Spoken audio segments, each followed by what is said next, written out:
É, isso aí. Bem-vindos ao canal Chester News, né?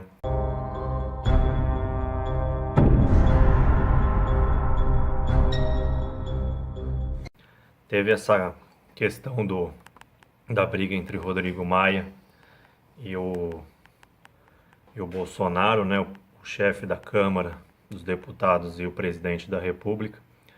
E eu queria dar minhas considerações, que eu acho que eu vi ó, o vídeo do William Vac, né? Que é comentarista, tudo, do Jovem Pan, Morning Show. E a bolsa ontem caiu muito, né? Chegou a 100 mil pontos e caiu para 91 em poucos dias, né?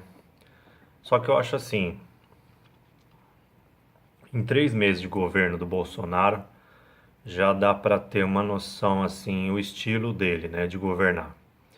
Então eu queria fazer mais ou menos uma retrospectiva desses 3 meses, né? Bom, o mercado em geral, os economistas, criaram muita expectativa com a reforma da Previdência do Guedes, né? Do Paulo Guedes. Só que assim, eu já esperava que ia enfrentar resistências. Um, num, num congresso de economia que eu fui, o Márcio Ponchmann, que é um economista ligado à esquerda, ele falou uma coisa muito interessante, assim. Eu não sou de esquerda não, tá, gente? Eu tô de vermelho aqui, mas é o vermelho da Ferrari. Não é o vermelho comunista, não. Eu gosto da cor. Tá todo mundo meio radicalzinho. Ele falou uma coisa interessante. O Brasil, ele muda e muda e continua o mesmo. Por exemplo, ele falou que na época da monarquia, quando o Brasil foi criado, né, na questão das possessões que eles deram, o Estado deu de graça um monte de terra, tem um setor no Brasil que continua atrasado. Então, assim, eles não deixaram ter reforma agrária. O Mário Ponchmann, ele falou assim, ele resumiu a história do Brasil. Tipo assim, os próprios ruralistas, na época da monarquia, não queriam que o Brasil se industrializasse. Então, eles deixaram só São Paulo se industrializar. Ah, vocês querem brincar de indústria? Vai brincar só em São Paulo.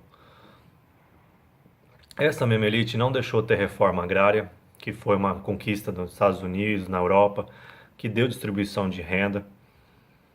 O que eu quero dizer é o seguinte: historicamente, o Brasil, a palavra que o Márcio Ponchmann falou, ele muda, mas continua igual. Então, o que acontece? Ele saiu da era medieval da monarquia para a república, mas na prática continuou práticas monárquicas. Por exemplo, vou dar exemplo prático, que tem pessoa que tem dificuldade assim um pouco maior de ligar as coisas. Por exemplo, os políticos em Brasília, eles têm redes de contato entre eles. Então, assim, parece que é só uns velhos de terno, mas não, eles representam setores. Então, o que que acontece? Por exemplo, há pessoas, setores, o Luiz Barsi, que é um bilionário da Bolsa, ele falou que o Brasil é uma democracia corporativista. O que que é isso? São todas as pessoas só pensando no próprio interesse. O que que é isso? Por exemplo, os militares, nós somos patriotas, mas não mexe no nosso salário, sabe? Judiciário, todos os setores, os agropecuários, tá bom, a gente é patriota tal, mas não mexe no nosso subsídio. Os industriais falam a mesma coisa, a gente é patriota, mas não mexe no crédito do BNDES. Eu, inclusive, escrevi um artigo no blog Chester News falando disso, que o Marcos Lisboa, que é também um economista influente, falou: o Brasil está refém dos grupos de interesse. O que que isso quer dizer? Ninguém pensa no todo. As pessoas só pensam nos próprios interesses. E é isso que está travando o Brasil. E o Paulo Guedes representa destruir tudo isso daí. Só que tem essa questão histórica que o Márcio Ponchman falou. Por exemplo, que eu estava dizendo antes, nos setores. Por exemplo, eu moro aqui em Santos, por exemplo. A Santos tem um porto, que é o maior porto do Brasil. Tem um setor, por exemplo, que os despachantes aduaneiros. Quem não conhece, eles ganham porcentagens em cima da exportação e importação. São os caras mais ricos da cidade aqui de Santos. Então o que acontece? É igual cartório. Eles ganham em cima de burocracia. Então, assim, esses setores, por exemplo, os cartórios, os despachantes aduaneiros, eles têm ligações com os políticos em Brasília. Então, assim, essas pessoas que ganham com burocracia, com atraso, ou os setores corporativistas que não querem acabar com o privilégio, eles estão representados em Brasília. Então, assim, o Bolsonaro, ele representa a quebra de tudo isso daí. Então, o Guedes, ele tem, eu não sei se ele tem noção do que ele vai tentar quebrar esse Brasil profundo que existe que o Brasil começou. Então, assim, o Brasil vira de monarquia, vira república, vira ditadura, vira tudo, e tem um Brasil que não muda, que continua igual. Então, assim, o Bolsonaro foi eleito para o quê? Acabar com a corrupção, que desde o protesto de 2013, caiu a Dilma, tudo. Então, ele veio para acabar com tudo isso. Só que eu acho que eles não têm noção, nem o Bolsonaro, nem o Paulo Guedes, nem o Moro, do tamanho da revolução. O Bolsonaro, ele é revolucionário. O professor Olavo de Carvalho, ele falou, né, que a BBC falou que ele era o parteiro da direita, e é verdade. Só que assim, o brasileiro, a maioria é católico, protestante, 80% são religiosos, conservadores e votavam na esquerda. O que o professor Olavo criou? Criou uma direita. Só que assim, agora ele dividiu. Quem é de direita, quem é de esquerda, de esquerda. Só que assim, com tantos anos de governo de esquerda, Fernando Henrique, que era centro-esquerda, Lula, Dilma, o Brasil ele criou uma estrutura que é de esquerda. Então, assim, o que o Paulo Guedes quer é destruir tudo isso. Só que, assim, a população, ela, apesar do Bolsonaro ser de direita e ter ganhado a eleição, a impressão que eu tenho é que o Brasil não está pronto ainda para um governo de direita. O Olavo criou, né? O Olavo é o mentor intelectual do Bolsonaro. Tanto é que eu achei interessante ele, porque o Olavo estava meio descontente.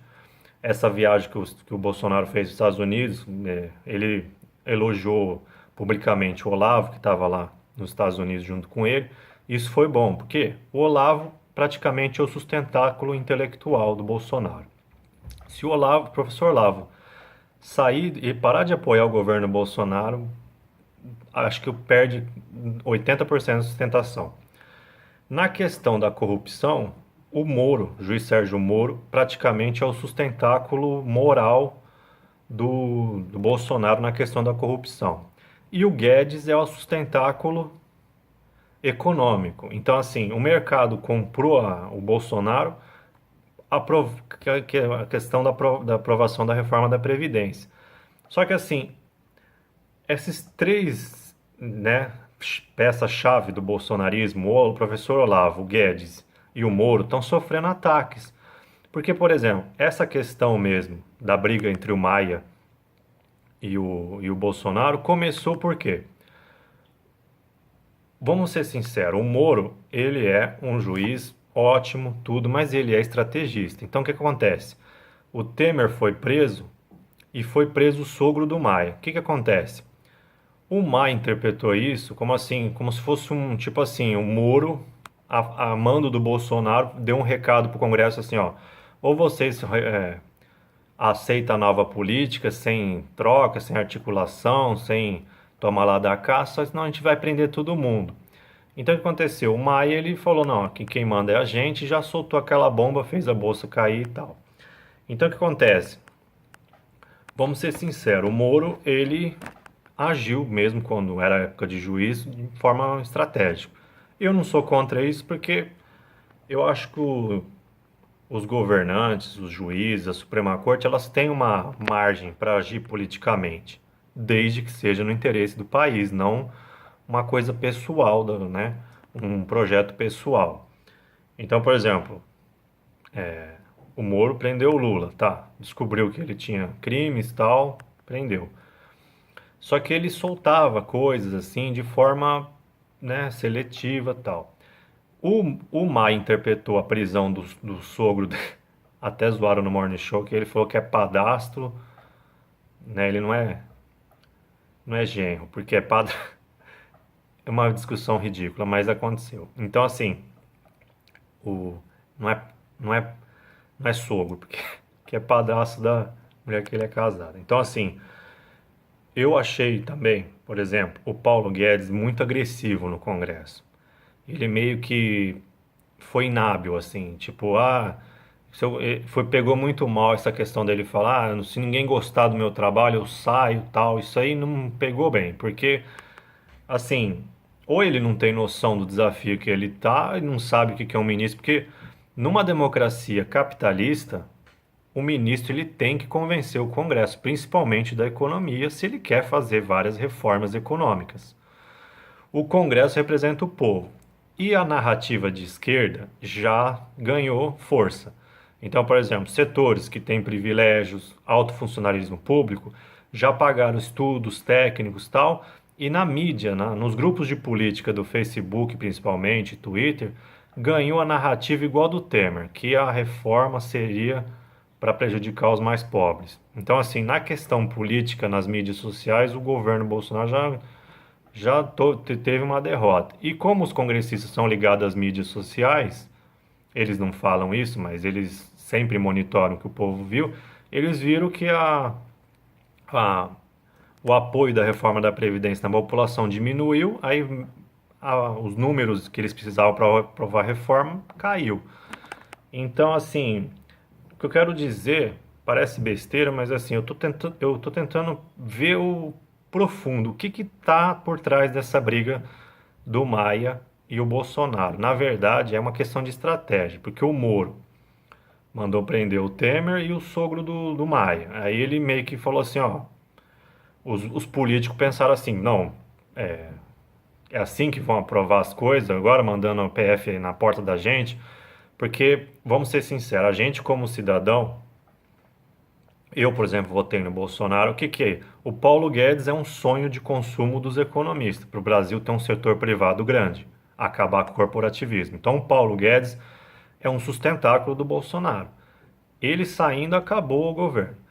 O Moro é o sustentáculo moral na questão da corrupção, que era a grande demanda da população. Só que o Guedes é o nosso sonho de consumo dos eleitores e o Moro também. Só que eles dois são terrores do povo que quer manter privilégio, é um terror para os políticos bandidos. Então, assim, eles iam enfrentar a oposição. E o Olavo também está sendo massacrado pelos militares. Por quê? O Olavo, assim como o Bolsonaro, defende a aliança do Brasil e Estados Unidos. E tem alguns militares que têm ranço dos Estados Unidos, acha que a gente vai virar colônia, tem medo de entrar na OTAN, coisas que poderiam ajudar o país a se desenvolver à base de Alcântara. Então os militares ficam. E tem outra coisa, isso aí foi muito chato, porque alguns militares, o Mourão, o vice Mourão, parece que descolou, teve um burburinho que os militares iam tutelar o Bolsonaro. Então, assim, tem essa questão, né, do Rodrigo Maia, mas assim, vamos fazer um balanço. O Bolsonaro, ele foi para os Estados Unidos, foi muito bom, foi bem recebido pelo Trump, foi uma viagem, assim, excelente. Teve a questão da OCDE, do Brasil entrar na Organização dos Estados Ocidentais, lá mais ricos, 35 países. O Serra, que é um senador muito importante, falou que talvez sair, porque os Estados Unidos falou que o Brasil podia entrar na OSDE, mas tinha que sair do grupo do time dos pobres, da OMC. O que que significa? A OMC tem um tratamento diferenciado para países emergentes. Então a gente ganha uns prazos maiores para algumas coisas e tal. O Trump falou, tá bom, vocês vão entrar na OSDE, mas vai tirar os benefícios que vocês têm de país emergente da OMC. Aí o Guedes falou nessa comissão lá de economia, eu assisti a comissão, fiz meu dever de casa, li, vi tudo. Ele falou, nós vamos balancear, ver se compensa ou não. O Trump também sugeriu o Brasil entrar na OTAN, teve uma reação. Alemanha e França acharam, ah não, Brasil, não sei o quê, tem que ser países europeus, do Atlântico Norte, não sei o quê. Só que é besteira, porque tem como apoio tem Austrália, tem Japão, que não tem nada a ver de Atlântico, são países ocidentais. Ocidente é um conceito amplo, assim que, né? Bom, isso aí não interessa. Só que assim, foi uma viagem produtiva para os Estados Unidos e eu acho assim, o Bolsonaro ele foi coerente com a questão. Na ONU, o Brasil votou a favor de Israel, que foi uma quebra de tradição, só que era uma tradição, assim, vamos ser sinceros, a nossa diplomacia ela é muito boa, só que eles ficam buscando prestígio internacional e o Brasil não ficou aliado de nada. A minha proposta nos outros artigos, por exemplo, o artigo no meu blog, aqui o próprio, não é ser submisso aos Estados Unidos. O que eu quero dizer com isso? Por exemplo, dos 55 países, eu já cansei de repetir isso aqui, vou repetir mais uma vez. Dos 55 países renda per capita mais alto do mundo, 53 são aliados fortes dos Estados Unidos. Então tem gente que acha assim, ser aliado dos Estados Unidos é uma coisa do passado, coisa da Guerra Fria, mas não é. A Coreia do Sul se desenvolveu, a Europa se desenvolveu, que os países da OTAN. Os Estados Unidos, se você vir aliado deles forte, a Arábia Saudita, Israel, Austrália, o que acontece? O país se desenvolve. O povo fala, não, mas vai perder soberania. Não é questão disso, a questão é que o Brasil, ele foi aliado na Segunda Guerra Mundial, mas o que aconteceu? Com essa coisa dos diplomatas, que eles se acham os gênios da galáxia, o Brasil ficou amigo de todo mundo, BRICS, OTAN. O que aconteceu? O Brasil não ficou aliança com ninguém. Então o que aconteceu? A gente ficou. Os diplomatas eles acham que a gente é respeitado, mas não, a gente ficou isolado. Se a gente fosse aliado da Europa, Estados Unidos, desde da Guerra Fria, não vou entrar no mérito se tinha que ter mandado tropas, entrada em guerra, porque o Brasil também não tem a cultura de não gosta de entrar em guerra, e eu respeito muito isso também. Porque todo brasileiro estuda história, vê que teve a Guerra do Paraguai, puta, a gente invadiu um vizinho, destruiu 2/3 da população de homens da época e foi um trauma. Estados Unidos não, já foi forjado numa guerra civil, ficou entrando em guerra sem parar até hoje, nunca parou. Para eles, guerra é normal. Então, assim, o Brasil tem que respeitar a sua história, mas assim, nessa questão mesmo da Venezuela. O Brasil não gosta de guerra, tá? Mas a Venezuela, os caras estão matando a população. O Eduardo Bolsonaro falou que talvez tenha que entrar com força militar. Porque assim, eu entendo o ponto de vista dos militares. Por quê? A gente tem muita riqueza no Brasil. Tem terras cultiváveis gigantes, reservas de água potável enormes. Tem a Amazônia que vale uns 20 trilhões de minérios de riqueza. Nós temos um pré-sal que vale também uns 20 trilhões de reais. Temos uma costa de pesca gigante. Então, assim, a gente tem muita coisa de recursos naturais. Então, não é questão de ser aliado ou não dos Estados Unidos, da Europa. O mundo inteiro cobiça as riquezas que a gente tem. Então, o que seria ideal para o Brasil? Virar um aliado dos Estados Unidos e da Europa. Por quê? Se a gente entra na OTAN, por exemplo, a gente deixa de ser um alvo da OTAN. Eu acho muito mais difícil a China. A China está invadindo a América Latina, ela está comprando tudo. Foi o que o Bolsonaro falou. Vai comprar tudo? Não é interessante, né? Então é isso. As minhas impressões são essas.